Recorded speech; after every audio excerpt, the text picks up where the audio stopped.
अध्यात्म विज्ञान, नई दृष्टि, नई खोज। देखिए, सुनिए और समझिए। अध्यात्म विज्ञानी पूज्य स्वामी श्री कमलेशानंद जी के निर्देशन में सनातन सत्य का अनुसंधान कर जीवन को प्रकाशित करें। कि आपने बात कही, जैन धर्म की बात करें तो भगवान महावीर ने बताया कि सम्यक दर्शन किसे आता है, उसको 6 बातों का विश्वास होना चाहिए।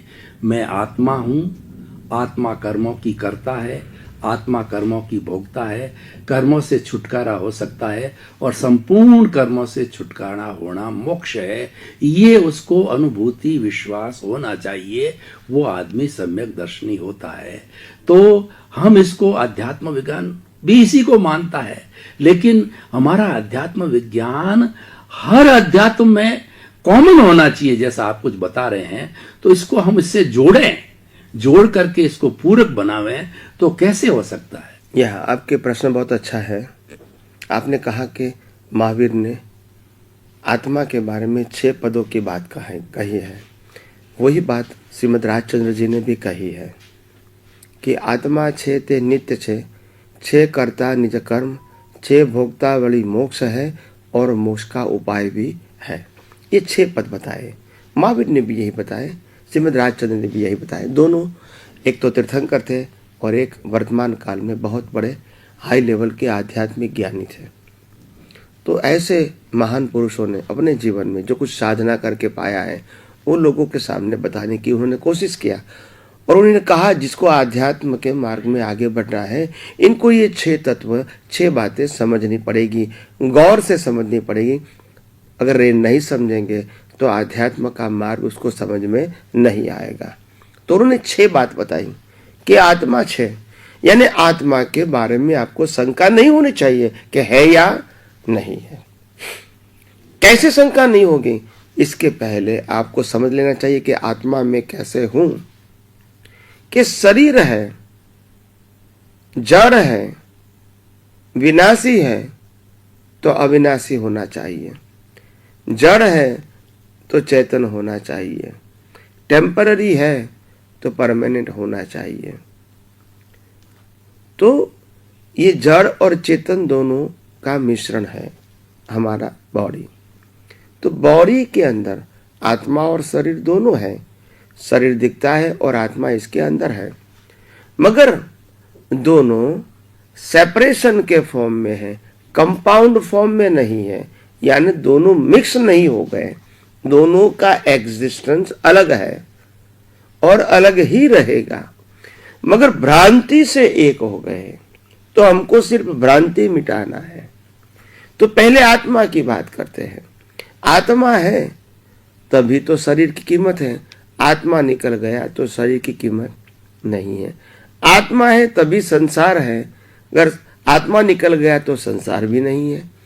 आत्मा है तो कर्म है, आत्मा नहीं है तो कर्म भी नहीं बना सकते। आत्मा है तो कर्म फल भी है।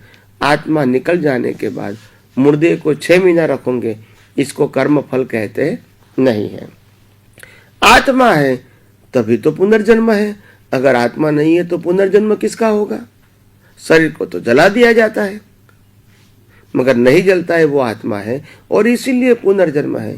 कोई व्यक्ति कहेगा कि हे भगवान, मेरे बहुत सारे अवतार हो चुके हैं, ये अवतार में भी हूँ और अभी बहुत सारे अवतार मेरे बाकी है, तो इसका बेस क्या है? शरीर है या आत्मा है?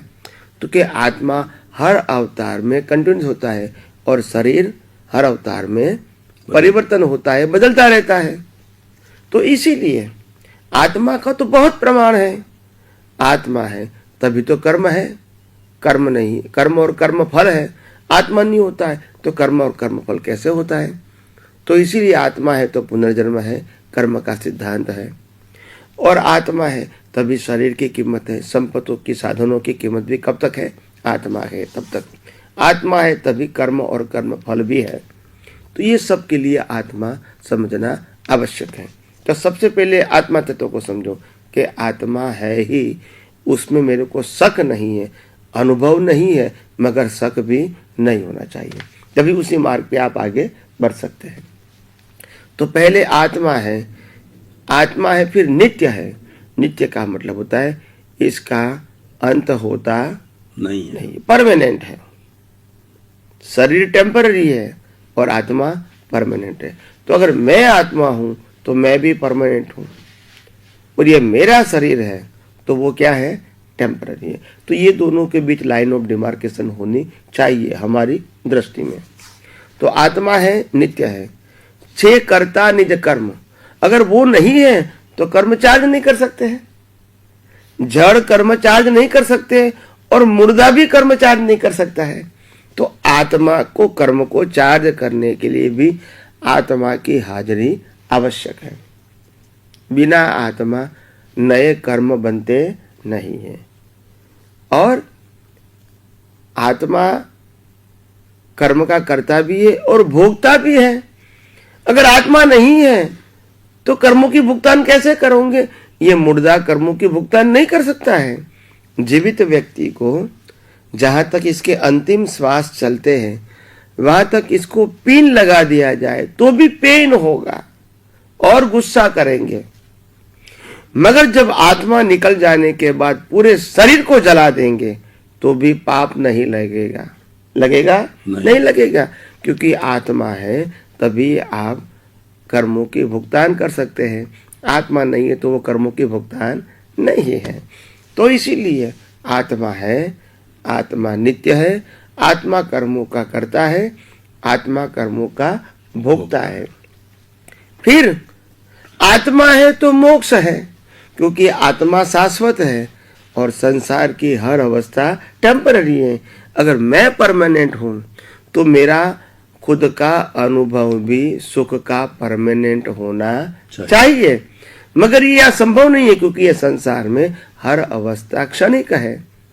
तो मेरे को जो भी अनुभव होगा सुख दुख का, वो कैसा होगा? क्षणिक का होगा, क्षणिक होगा। तो इसीलिए आत्मा है।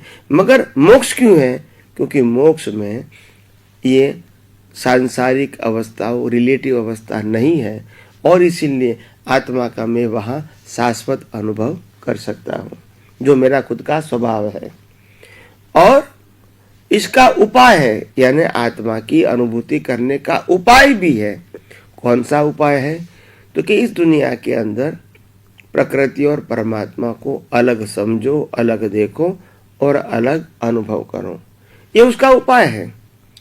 विनाशी और अविनाशी को अलग देखो। तो इसलिए मैंने कहा कि आत्मा की अनुभूति के लिए उपाय कौन सा है? ये दो दृष्टि पक्की करो। मैं मन वचन काया से मुक्त ऐसा शुद्ध आत्मा हूँ, वो ज्ञान है। और मन वचन काया से अलग शरीर और उनसे अनुभव में आती पूरी दुनिया, वो कुदरती रचना है। मैं मन वचन काया से मुक्त ऐसा शुद्ध आत्मा हूँ, और मन वचन काया और 5 इंद्रियों से अनुभव में आती पूरी दुनिया वो कुदरती रचना है। अगर ये दो ज्ञान रहा तो ये उसका मुक्ति का उपाय बन गया। क्या बन गया? उपाय। अगर आप दुनिया को चलाने वाले को कुदरत कहेंगे तो फिर राग द्वेष नहीं होगा। क्यों नहीं होगा? क्योंकि मालिक की भाव, कर्ता भाव भी नहीं होगा, क्योंकि न कुछ करने वाला है और न कोई चीज का कोई मालिक है। मालिक बन जाते तब मार खाना पड़ता है। तो इसीलिए कुदरत ने कहा, इस दुनिया में इंसान को मैंने श्वास लेने की स्वतंत्र शक्ति नहीं दिया है, तो वो क्या कर सकता है? जब श्वास लेने की स्वतंत्र शक्ति ही नहीं दिया है, तो जिस श्वास के माध्यम से मन वचन काया चलता है, इसमें उसकी फ्रीडम कैसे हो सकती है? तो इसीलिए मन वचन काया की अवस्था मात्र कुदरती रचना है। तो मेरी भी मन वचन काया कुदरती रचना है, सामने वाले का भी कुदरती रचना है। यानी इस दुनिया में कोई भी व्यक्ति कोई भी क्रिया के लिए स्वतंत्र करता नहीं है, और नहीं है तो वो रिस्पॉन्सिबल भी, तो फिर राग द्वेष करने की जरूरत भी नहीं है। और अगर क्रिया के करता नहीं है तो दुनिया कुदरत दूसरी बात भी करती है कि इस दुनिया में कोई भी व्यक्ति कोई भी चीज का मालिक भी नहीं हो सकता है। क्यों नहीं हो सकता है? क्योंकि शरीर ही मेरा है। किसका है? मेरा, कुदरत का है। तो शरीर के माध्यम से मिले हुए संजोग वो भी किसके हैं? कुदरत। कुदरत के हैं। तो हम कोई चीज के मालिक कैसे बन सकते हैं? मगर हमारी बुद्धि कहती है भाई हमने ये चीज खरीदा है तो हम मालिक ही है। कुदरत कहते हैं नहीं, मालिक नहीं है, आप ओनली यूजर है। क्या है? यूजर। मगर आप बन जाते हैं ऑनर। तो बुद्धि आर्ग्यूमेंट करती है हमने पैसे से खरीदा है, मालिक क्यों नहीं है, क्यों आप हमको यूजर कहते हैं? तो कुदरत कहती है अगर आपका ये नैपकिन आपने खरीदा है ना, मगर रॉ मटेरियल तो मेरा है, कपास मेरा है, क्या आपने मेरे को पैसा दिया? नहीं दिया।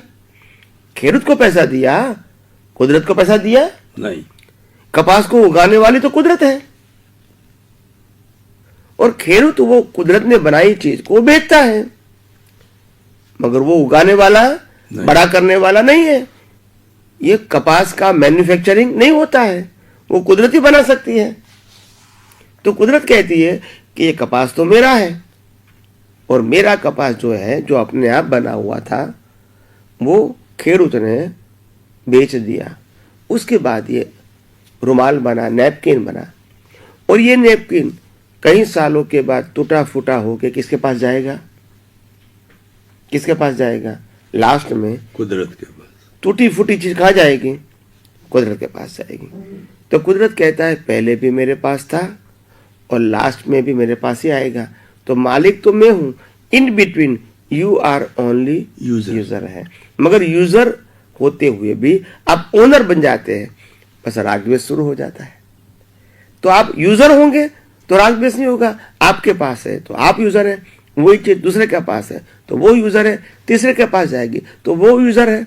जैसे हमारे पास 2000 रुपए की नोट आई तो मैं यूजर हूं, कल दूसरे को दे दिया तो वो यूजर है, परसों तीसरे को दिया तो वो यूजर है, मगर ओनर नहीं है कोई।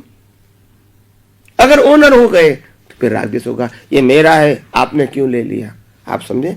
तो कुदरत कहती है ये सब यूजर का खेल है, ओनर तो हर समय 24 आवर्स मैं ही हूं कुदरत। क्योंकि मन वचन काया जो है वो भी मेरा है, साधन भी मेरे हैं, संबंध भी मेरे हैं, संजोग भी मेरे हैं, हर अवस्था मेरे बनाई हुई है।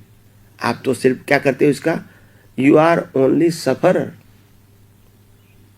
Not owner and not creator. मालिक भी नहीं है और क्रिएटर भी नहीं है। क्रिएटर तो मैं हूं, मालिक भी मैं हूं।